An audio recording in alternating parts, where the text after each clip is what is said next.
Steve here with Table Rock Tea Company.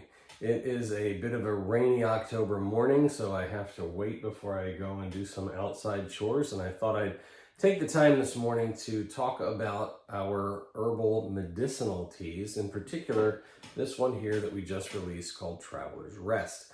This is a sleep aid tea. Of course, I have to be careful on what I say, but more importantly, what's on the printed material as far as FDA and claims and all that kind of stuff.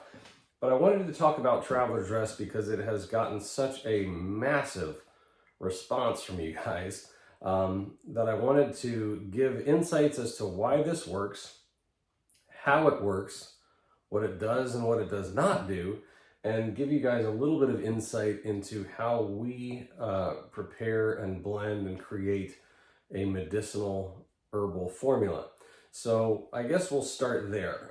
So again, if this is not your cup of tea, you don't have to stick around, but certainly if you're interested in herbal medicine and knowing some things that you probably don't necessarily know offhand, or maybe haven't been exposed to, this is your kind of video. So first of all, when I create an herbal blend, a little bit about my background. Many of you know I was a surgical nurse for 33 years. Prior to that, plant science at Virginia Tech. So herbal medicine has always been a thing for me.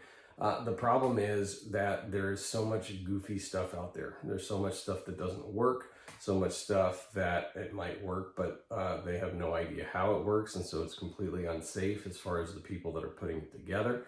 And what helps for me, not that I'm some expert really in herbal medicine, but I think what I bring to the table is a healthy dose of Western medicine skepticism.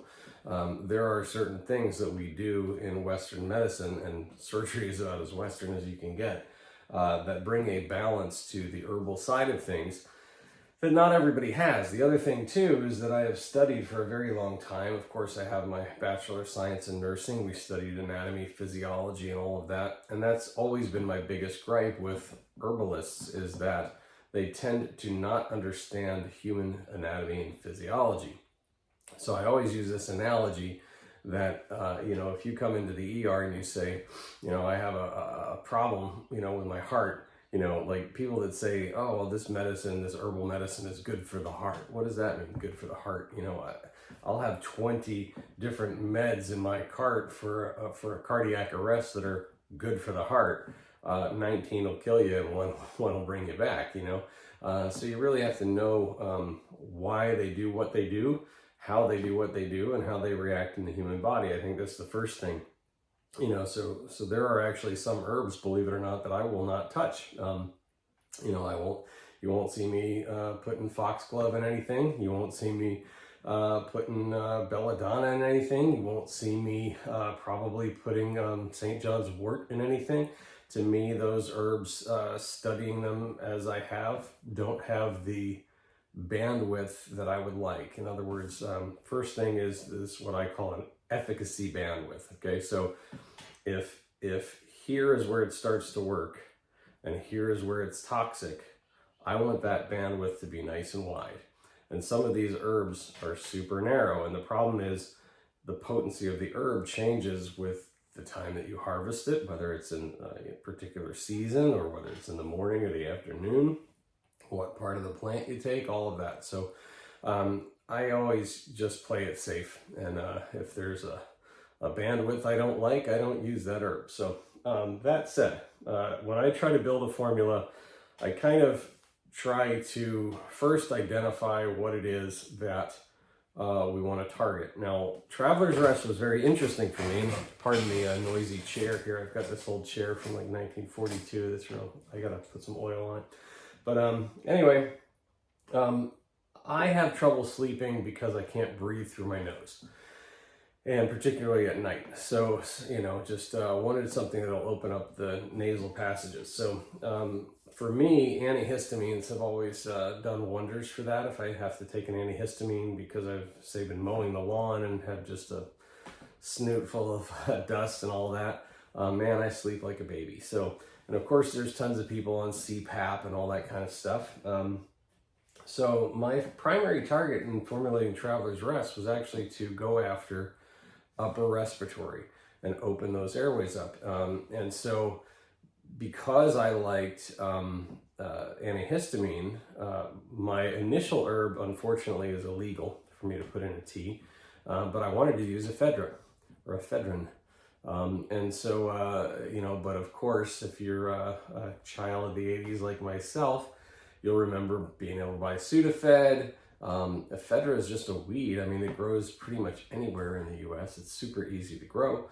But the problem, of course, is that they started making methamphetamine from it. So slowly that got, not even so slowly, I guess it's kind of quickly, they banned that.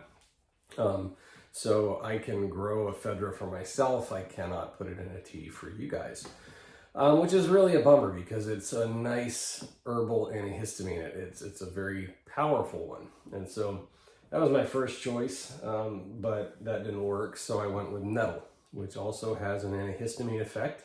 And so that basically, decreases that inflammation, particularly in the nasal mucosa, and opens up that, the upper airway. So Nettle was my antihistamine component for that.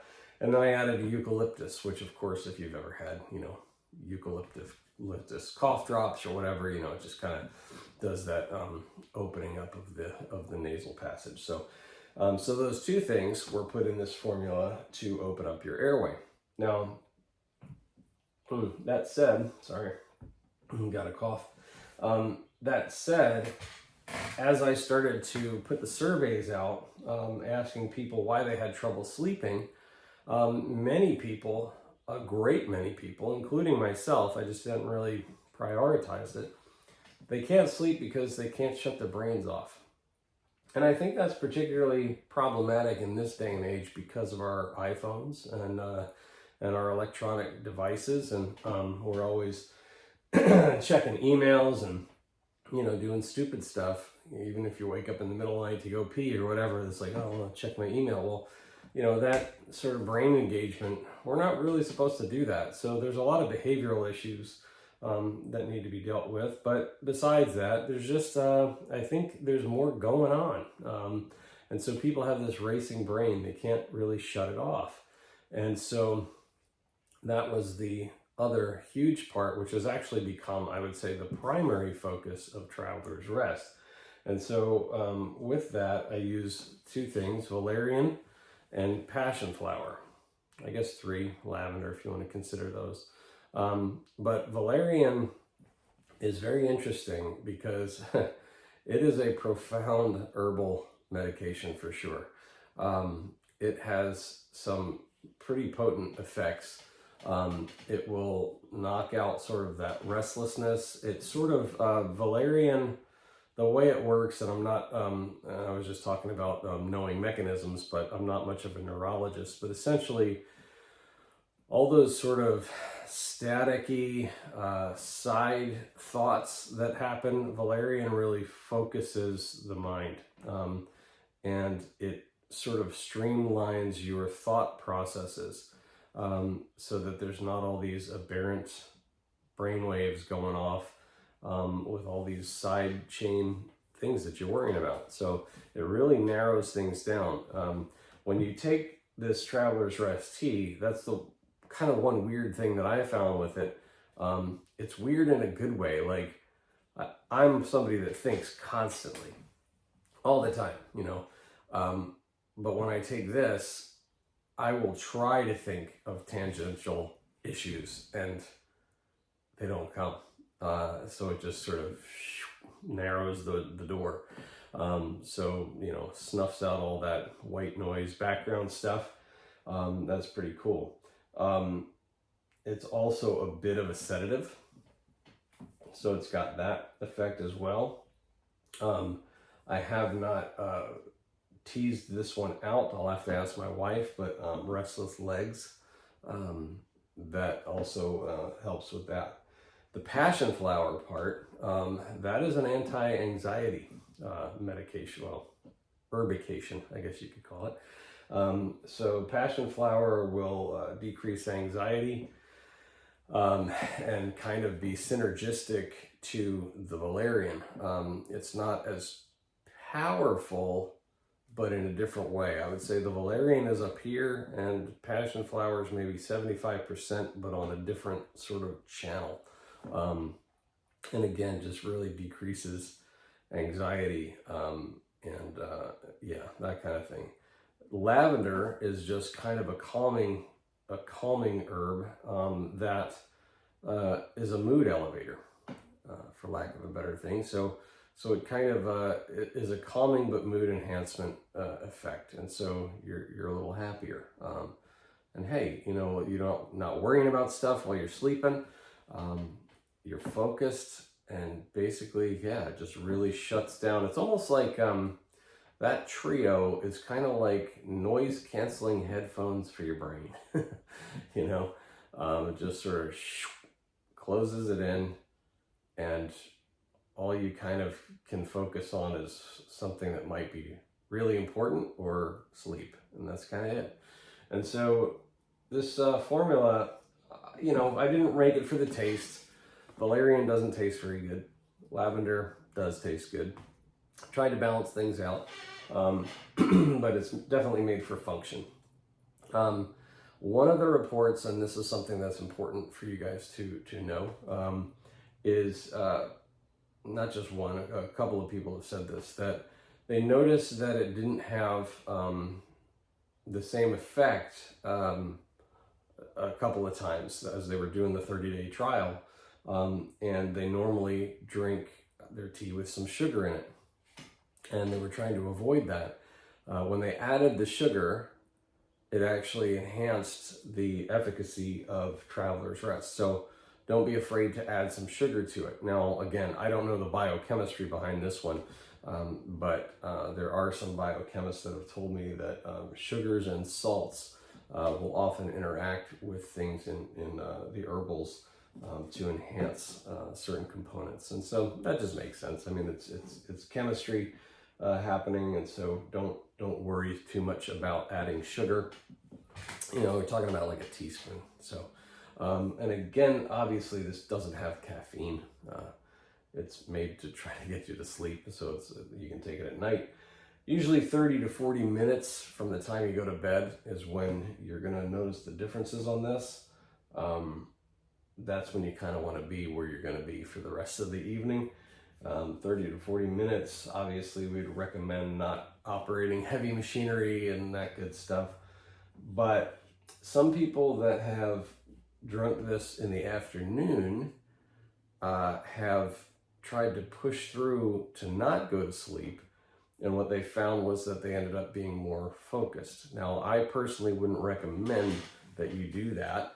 But that has been one sort of side usage of this, is sort of a hyper focus. And again, if you think about what those herbs do in narrowing your thought patterns, but I wouldn't recommend that if you're trying to study for a final exam or something like that. You may find that you're passed out and completely miss the exam. So yeah, but anyway, that's Traveler's Rest. It's very safe. Like I said, all the herbs in here have a pretty high bandwidth. And so, yeah, this has been a really interesting herbal tea supplement to put out for you guys. My next one is going to probably be something for blood pressure. Again, we have Happy Tract. If you guys are not familiar with Happy Tract, I'll try to do another video like this about Happy Tract. But that helps the GI system and has just helped hundreds of people, if not thousands by now, with things like reflux, IBS. We've had people with Crohn's come and say it's helped them out. So again, I can't claim any of this stuff because of FDA regs, but yeah, really, really cool tea. So yeah, this just came out this week, so definitely pick it up. Obviously, we have it on our online store. We also have it here at the farm, Traveler's Rest, Bedtime Tea. Thanks again for watching. Stay tuned to see what else is brewing here at Table Rock Tea Company.